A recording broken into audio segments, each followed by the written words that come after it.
Hello friend, स्वागत है dream job अड्डा एजुकेशनल यूट्यूब चैनल पे। आज की इस वीडियो में हम उत्तर प्रदेश रेडियो ऑपरेटर यानी कि हेड ऑपरेटर में बीटेक वाले एलिजिबल हैं या नहीं एलिजिबल है, इसके बारे में डिस्कशन करेंगे। यहाँ हम डिस्कशन कहीं कर रहे हैं, ना कि ये बता रहे हैं कि बीटेक एलिजिबल है या नहीं एलिजिबल है। बाकी सब आपके ऊपर निर्भर करता है कि आप समझे एलिजिबल है और डिप्लोमा वाले समझे एलिजिबल नहीं है। ठीक है, हम यहाँ पास कुछ तथ्यों की बात करेंगे। ठीक है, कुछ तथ्यों की बात करेंगे, जो हुआ है उसके बारे में बात करेंगे। जो हम काल्पनिक बातें नहीं करेंगे। आप बीटेक और डिप्लोमा के दोनों टेक्निकल बच्चे हैं, आपको सिर्फ और सिर्फ तथ्यों पे बात करना है, आपको बाकी चीज़ों में बात नहीं करना। ठीक है, अब देखिए यहाँ पास कुछ बच्चों का अपना ये वर्जन है कि UP triple S C JE में बीटेक एलिजिबल नहीं है, तो यहाँ भी एलिजिबल नहीं होना चाहिए। ठीक है, तो मैं देखिए यहाँ पास 2 पॉइंट क्लियर करना चाहूँगा कि UP triple S C JE आपको बीटेक को कब से एलिजिबल नहीं किया। मुझे लगता है कि 2003 के बाद, आई थिंक आप लोग थोड़ा डेटा सर्च कीजिए, लगभग 20 साल से एलिजिबल नहीं थे बीटेक वाले यूपी ट्रिपल एस सी में। ठीक है, जेई में। लेकिन यूपी का ही एक एग्ज़ाम है, Lucknow metro rail corporation. Lucknow metro rail corporation में अभी तक एलिजिबल था जेई में बीटेक वालों को, लेकिन लास्ट ईयर जो एग्ज़ाम हुआ था उसमें बीटेक वालों को एलिजिबल नहीं था। तो कुछ बच्चों का जो ये कहते हैं कि यूपी ट्रिपल एस सी में नहीं था तो यहाँ भी नहीं होना चाहिए। तो भाई यूपी ट्रिपल एस सी में 20 साल से नहीं था, तो लखनऊ मेट्रो में तो एक भी बार बीटेक वालों को देना नहीं चाहिए जगह। क्यों भाई, जेई में उनको ज्वाइनिंग मिली है, मिली थी ज्वाइनिंग की नहीं मिली, आप देख लीजिए, डेटा सर्च कर लीजिए, पिछली बार आपका नहीं किया है, कन्फर्म है ये चीज़ें। ठीक है, अब ये सब चीज़ आयोग पे निर्भर कर रही है। देखो, यूपी ट्रिपल एस सी आयोग 20 साल से नहीं, 15-20 साल से नहीं ले रहा। लखनऊ मेट्रो लिया है, अभी तक लिया है, बाद में नहीं ले रहा। तो अब देखिए सेकंड बात, चलते हैं केस के बारे में। केस था आपका बीटेक वाले जब जेई के लिए गए थे हाई कोर्ट में, तो केस किन किन के बीच में, बहुत सारे बच्चे बड़े डाउट में हैं कि बोले बीटेक वर्सेस डिप्लोमा का केस है। तो भैया बीटेक वर्सेस डिप्लोमा का केस नहीं है, अच्छे से इस चीज़ को समझने की कोशिश कीजिएगा। ये केस था आपका बीटेक वर्सेस आयोग का। कौन से आयोग का? UP triple S C JE आयोग का। तो UP triple S C JE आयोग और बीटेक का केस था। ठीक है, तो यहाँ पर कोर्ट ने क्या कहा था, इस बात को भी आप समझने की कोशिश कीजिए कि कोर्ट ने कहा क्या था।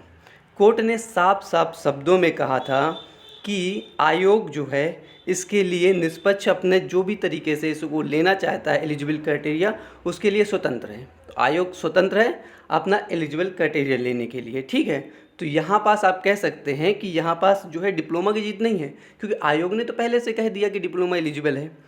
ठीक है, तो यहाँ पास बीटेक इसलिए बाहर हो गया। और भी अगर कुछ केस आप देखना चाहते हो तो देख सकते हैं कि मध्य प्रदेश में जब जेई के लिए भी जो आया था सब इंजीनियर का, तो डिप्लोमा वाले गए थे कोर्ट, फिर क्यों एलिजिबल किया बीटेक वालों को? क्योंकि भाई आयोग का एमपी जो व्यापम आयोग है वो मानता है कि भैया एलिजिबल है बीटेक वाले भी हमारे जेई की वैकेंसी में। तो इस चीज़ को आपको समझने की बहुत ज़्यादा ज़रूरी है कि आयोग पर निर्भर करता है। ठीक है, अब यूपी पीआरबी जो है आपका बीटेक को एलिजिबल मानता है या नहीं मानता, ये उसके ऊपर है। उसने क्लियर ये नहीं लिखा है कि बीटेक एलिजिबल है। ठीक है, उसने 3 ईयर डिप्लोमा को बोला है कि एलिजिबल है और उसके समकक्ष है।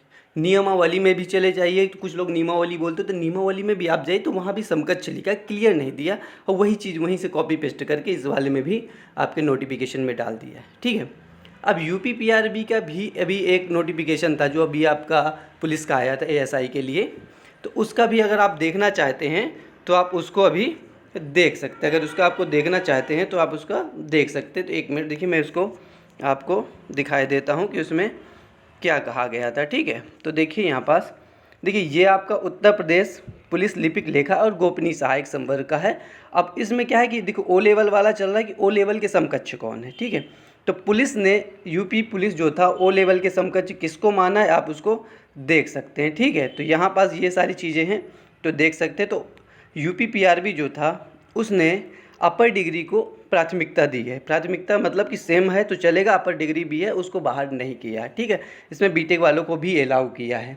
तो ये चीज़ बीटेक वाले के पक्ष में है कि यूपी पीआरबी आयोग जो है वो बीटेक को मान्यता दे रहा है। तो इस चीज़ को आप समझ लीजिए कि कोई भी आपका डिप्लोमा वाला है या फिर बीटेक वाला है, कोर्ट भी जाता है तो कोई फ़र्क नहीं पड़ने वाला है, क्योंकि कोर्ट साफ साफ कहेगा कि जो आयोग चाहेगा, जो भी एलिजिबिलिटी उसको चाहिए, वो आयोग के पास राइट है, वो आयोग का ही होगा। अब आपके ऊपर है कि आयोग जो है किसको देता है। डिप्लोमा वाले आयोग जा रहे हैं तो जाइए आप वहाँ पे, बीटेक वाले जा रहे हैं तो बीटेक वाले भी जाइए, आप जाइए आयोग से कंफर्म कर लीजिए, आयोग जो बोलेगा वही करिए। आप लोग यहाँ लड़ने वड़ने की तो कुछ बात ही नहीं कि एक दूसरे से लड़ रहे हैं, पिट रहे हैं, ये कोई बात ही नहीं हुई, ठीक है। और मेन बीटेक वाले को भी कहूँगा कि भाई आप भी परेशान मत होइए, 1-2 महीना फिजिकल कर लीजिए। 2 महीना फिजिकल करने से आपका क्या चला जाएगा ये बताओ। भाई आपके बॉडी में ही तो लगेगा, नहीं एलिजिबल हो गए तो नहीं हो गए, समझ रहे हैं। तो आप लोग भी चाहिए तो आयोग चले जाइए, आप भी जाके आयोग में देख लीजिए, पूछ लीजिए अच्छे से कन्फर्मेशन। तो आयोग के पास जो भी नियमावली होगी वही उसी के हिसाब से होगा। वही कि अभी कुछ दिन में और चीज़ें क्लियर हो जाएंगी। जैसे आपका रिजल्ट आएगा, रिजल्ट आने के बाद जब आपका डीवी होता है तो डीवी के लिए वो पहले से आपको भेजेंगे वहाँ पास की, जो भी वहाँ पास चेक करने वाले होंगे, वेरिफिकेशन वाले, कि उनके पास ये डिग्री वाले एलिजिबल होंगे या फिर नहीं होंगे, ये सब चीज़ें हैं।